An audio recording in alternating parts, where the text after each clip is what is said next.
Sahabat Siloam, senang banget nih bisa ketemu lagi sama kalian. Bersama saya Inge sebagai host di acara ini. Nah, seperti biasa kita akan bicara seputar kesehatan yang pastinya kita sudah mendatangkan ahlinya nih. Di sini ada Bu Maria. Halo Bu Maria, apa kabar? Halo Dokter Inge. Oke, hari ini kita akan membahas tentang sehat jiwa dan raga dengan mindful eating. Jujur aku sendiri belum terlalu ngerti nih tentang mindful eating. Ini istilah yang sangat baru buat aku. Emang apa sih Bu, bisa dijelasin nggak mindful eating itu gimana? Oke, jadi sebelum kita ke mindful eating-nya, mungkin saya perlu menjelaskan dulu mindful-nya sendiri. Mungkin ada yang Oke. sering dengar mindful itu sebenarnya sekarang itu populer dengan mindfulness. Oke. Nah, ini kan banyak banget yang bilang bahwa ketika orang mindful itu bisa lebih happy. Tapi mindful itu apa gitu ya. Nah, mindful itu sendiri sebenarnya live in the moment. Jadi kita Oke. hidup untuk saat ini. Karena kan sering banget ya kalau misalnya bahasanya orang zaman sekarang, Iya. itu kan bilangnya overthinking gitu. Nah, overthinking itu berarti kita nggak hidup di saat ini, kita hidup di masa depan. Oke, Gitu. Kepala kita ada di masa depan, raganya sih masa kini gitu. Oke. Atau enggak orang trauma gitu ya, trauma atau penyesalan dan sebagainya, itu dia hidupnya di masa lalu gitu. Oke. Nah, mindful itu merupakan seni bagaimana kita mengembalikan diri kita itu di saat ini. Nah, sekarang kita ke mindful eating-nya nih, mindful eating-nya. Apakah sama gitu ya? Banyak kan orang nanya, ya saya makan aja gitu, yang penting saya kenyang selesai gitu. Oke, heeh. Nah, mindful eating itu sebenarnya beda gitu. Jadi kita dengan mindful eating itu kita beneran secara sadar, kita multisensori juga, kita fokus dengan makanan kita. Nah, sementara kalau misalnya nih kita balik lagi ya zaman sekarang, kan sering banget ya makan sambil kerja. Makan Oke. sambil nonton, ya kan, makan sambil scrolling sosial media gitu ya, Multitasking gitu ya, kalau kata multitasking orang. gitu. Iya, Nah, kita oh. sendiri akhirnya nggak sadar bahwa kita lagi makan. Bahkan ada kalanya kan kita tadi udah makan siang belum ya gitu. Iya, sering. Nah, Aku itu pun banyak juga. itu sering terjadi gitu. Jadi mindful eating sendiri kalau untuk di kesehatan raga ya, itu bisa ngebantu untuk diet. Tapi kalau misalnya untuk secara psikis itu ngebantu ketika kita lagi stres. Oh Gitu. gitu. Oke, sekarang kan memang banyak orang yang ini ya, mental health itu sesuatu hal yang cukup penting di keseharian gitu ya. Jadi kalau bisa membantu stres bisa bagus banget berarti ya. Oke, terus gini, mindful eating berarti lawannya mindless eating. Ada juga istilah tentang mindless. Ada mindless eating. Oke. Jadinya Terus gimana? kita itu kan kalau tadi secara sadar ya mindful ya, mindless itu kita nggak sadar apa yang Oke. kita makan. Sebagai contoh misalnya kayak gini, kita makan makanan instan. Oke. Coba kita balik kontennya. Apakah kita tahu konten-kontennya itu kan banyak banget ya bahasa-bahasa kimia dan sebagainya Ingredients-nya gitu ya. Ingredients-nya gitu. Nah, itu kita kalau misalnya kita tetap makan, itu sebenarnya masuk ke mindless. Jadi kita sebenarnya nggak tahu itu apa gitu. Kita Oke. sendiri aja yang bisa nge-google aja nggak tahu itu apa, bagaimana badan kita, perut kita. Makanya itu kenapa akhirnya sulit dicerna gitu. Balik lagi kalau misalnya kita membicarakan gizi dan untuk fisik juga, itu kan juga nggak baik kan biasanya kan. Gitu. Lebih baik yang fresh, yang jelas ingredients jelas gitu. Dan kemudian mindless eating itu juga ya tadi disambi-sambi gitu ya bahasanya itu termasuk ya. mindless juga. Mindless juga. Gitu. Karena coba deh kebayang kalau misalnya nih kita pulang kerja udah capek, pulang ke rumah sambil nonton, kita ngemil. Kita sadar nggak jumlah yang kita makan itu berapa? Iya, aku sih Iya kan? juga iya sih, aku Tiba-tiba juga. satu toples habis Itu gitu bener, kan. apalagi kalau Nah, rame-rame gitu ya orang-orang. Nah, itu disitulah kita nggak sadar sebenarnya berapa jumlah takaran yang kita konsumsi. Nah, lalu yang kedua, mindless eating itu juga kita nggak tahu kita makan karena apa. Oke. Ya kan? Pada dasarnya kan kita makan karena lapar. Tapi ada kalanya kita makan ternyata itu secara emosional kita. Lapar. Iya, makan karena bosan gitu Nah, ya. lapar gitu karena ya. bosan, lapar karena sedih, lapar karena marah. Nah, Iya sih. itu yang juga kita sebut ke mindless eating juga seperti. Oke, kita kembali lagi ke mindful. Berarti pentingnya menerapkan mindfulness di setiap makan biar nggak jadi mindless itu penting banget ya di setiap makan. Sebisa gitu. mungkin, tapi balik lagi gini, kita kan harus gimana ya, fleksibel gitu ya. Kalau misalnya sama aja kayak orang diet ya, Iya. makin kita ketat yang ada makin kita sulit buat mencapai itu gitu. Oke. Nah, mindful eating itu ketika kita memang bisa, misalnya kita ambil aja deh satu waktu makan, kan kita makan setidaknya 3 kali sehari ya dalam satu hari gitu.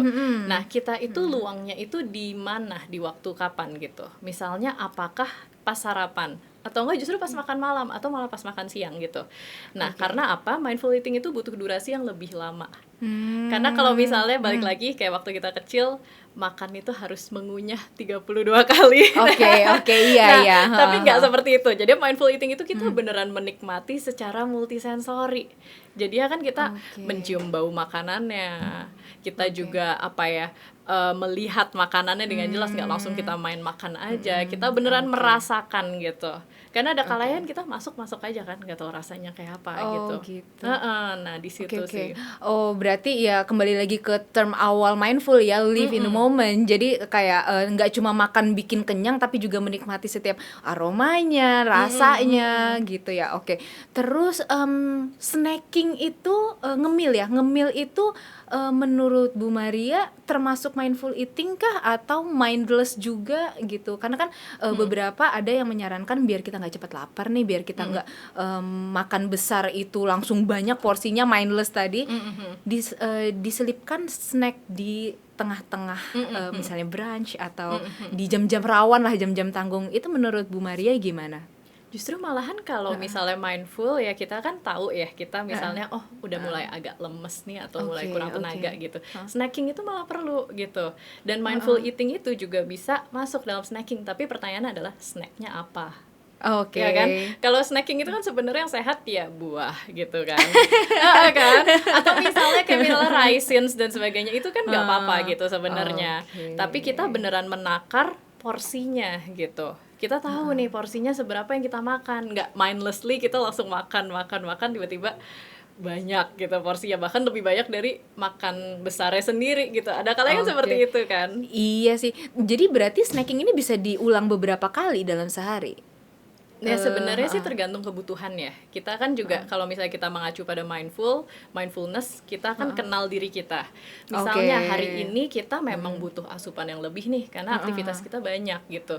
Ya mungkin kalau snackingnya perlu misalnya 2 kali di antara jam makan atau 3 kali, that's okay gitu. Tapi kalau misalnya emang nggak terlalu ngapa-ngapain, nggak perlu, dan badan kita juga nggak lemes atau nggak lapar gitu, ya kan buat apa snacking juga kan. Nah itu yang aku lihat, berarti tuh kita harus fleksibel ya untuk snacking.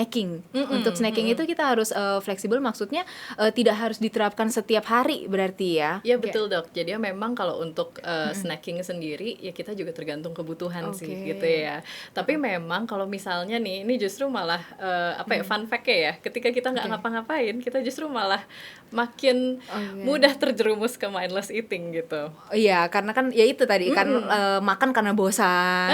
Makan karena bosan. Jadi memang kita juga harus mengenali apa yang kita rasain sih. Jadi kalau bosan itu kan banyak banget aktivitas yang bisa dilakukan sebenarnya selain makan. Iya kan sebenarnya kan. Sih. Nah, itu yang kita harus harus pilah-pilah juga gitu. Oke, kan tadi kan kalau kata Bu Maria itu mindful eating adalah kita harus tahu apa yang kita makan. Termasuk snack ya, termasuk snack gitu. Nah, cuma mungkin kebanyakan sahabat Siloam ini gitu, termasuk saya sendiri agak susah untuk gimana sih cara menakar yang simple. Kan nggak mungkin kalau misalnya kita mau makan kita lihat dulu ingredientsnya, ini berapa kalori ya, ini segini. Nah kalau Bu Maria sendiri ada tips nggak gimana caranya menerapkan mindful eating ini gitu loh secara simple yang sebenarnya kita nggak perlu takaran yang benar, misalnya nasi harus berapa gram gitu dan sebagainya.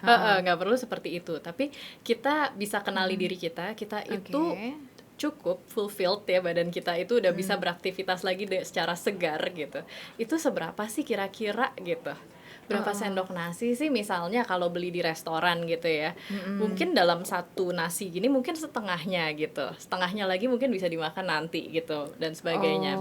Itu sebenarnya bisa seperti itu. Tapi balik lagi, kalau misalnya kita mengacu pada mindfulnya sendiri, itu adalah proses makannya jadinya. Yang paling penting proses makannya. Proses makannya such as gimana? Jadi kita beneran menikmati, kita beneran sadar, kita melihat gitu, multisensori. Karena balik lagi gini, kita itu kenyang itu nggak cuma secara fisik, tapi kenyang secara psikis. Secara sensori Oke, kita puas oke. nih gitu dengan rasa-rasa yang masuk ke mulut kita.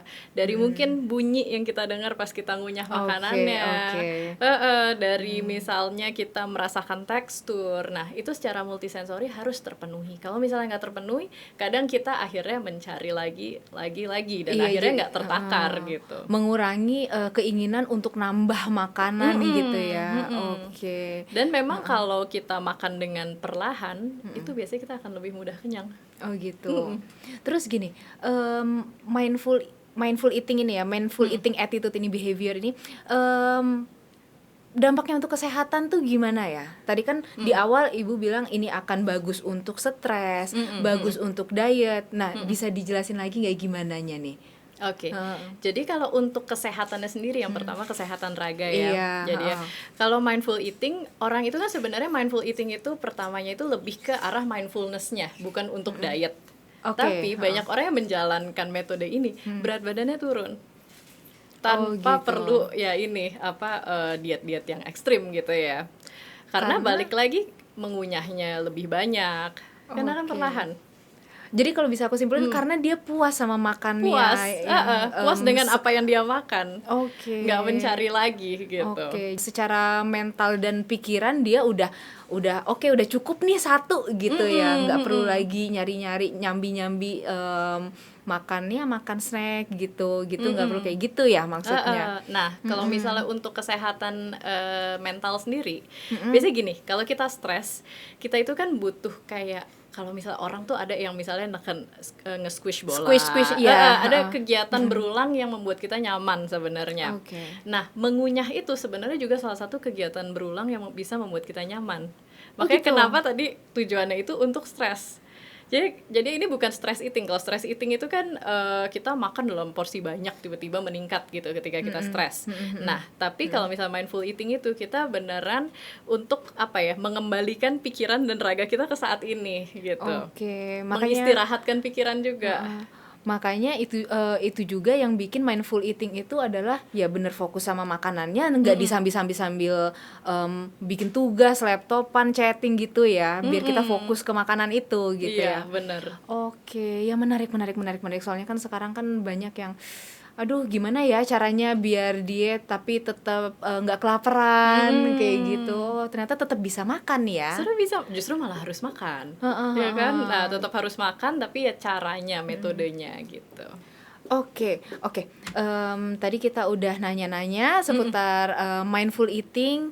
Aku merangkum beberapa hal nih tentang mitos atau fakta tentang mindful eating, tentang behavior makan sehari-hari lah gitu. Saat stres kita menjadi lebih banyak makan. Mitos atau fakta ya? Mitos Oke. apa fakta? Fakta. Karena sebenarnya overeating itu terlalu banyak makan itu juga merupakan pertanda bahwa kita lagi stres. Oh begitu. Itu merupakan salah satu pertanda dari stres itu sendiri. Karena kan ada yang ketika stres jadi banyak makan, ada yang ketika Malah stres lebih jadi nggak sedikit. mau makan. Nah, kayak iya. gitu. Jadi memang masing-masing orang itu kan berbeda-beda.